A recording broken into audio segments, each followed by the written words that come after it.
গ্রামে একটি গরিব মেয়ে বাস করত। সেইখান দিয়ে একটি ধনী লোকের ছেলে যাচ্ছিল। মেয়েটিকে দেখে তার প্রেমে পড়ে যায় এবং সাথে সাথে প্রেমের প্রস্তাবও দিয়ে দেয় যে তুমি কি আমাকে বিয়ে করবে। তখন মেয়েটি উত্তর দেয়, আমি একটি গরিব ঘরের মেয়ে, আপনার সাথে আমাকে মানায় না। তখন ছেলেটি উত্তর দেয়, বড়লোক তো কি হয়েছে, তুমি আমাকে বিবাহ করলে সে তুমিও তো ধনী হয়ে যাবে। এ কথা শুনে মেয়েটি উত্তর দেয়, আপনার সঙ্গে আমাকে আপনার পরিবার কোনোই মেনে নেবে না। ছেলেটি বারবার জোর করতে থাকে, আমাকে তুমি বিবাহ করবে, তুমি কি আমাকে বিবাহ করবে। ছেলেটি বলতে লাগে, বারবার বলা সত্ত্বেও মেয়েটি কোনো মতেই রাজি হয় না।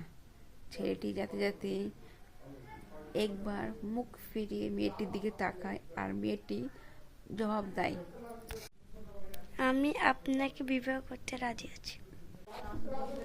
তারপর মেয়েটি ছেলেটির সঙ্গে তার বাড়ি যায় এবং ছেলেটির মা তাদেরকে দেখে অবাক হয়ে ছেলেটি জিজ্ঞেস করে, মেয়েটি কে, তাকে ভিতরে নেয়। তারপর ছেলেটি মা মেয়েটিকে জিজ্ঞেস করে, মেয়েটি কাঁদো হয়ে বলতে থাকে, কাকিমা, আমার মা বাবা কেউ নাই, দুজনেই মারা গেছে।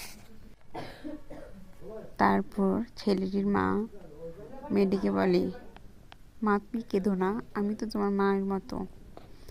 তাই বলে মেয়েটি কান্না থামিয়ে বলতে লাগে, কাকিমা, আপনি কি আমাকে বউ হিসাবে মেনে নিয়েছেন? আমি তোমাকে বৌমা হিসাবে নয়, নিজের মেয়ের মতো ভালোবাসবো।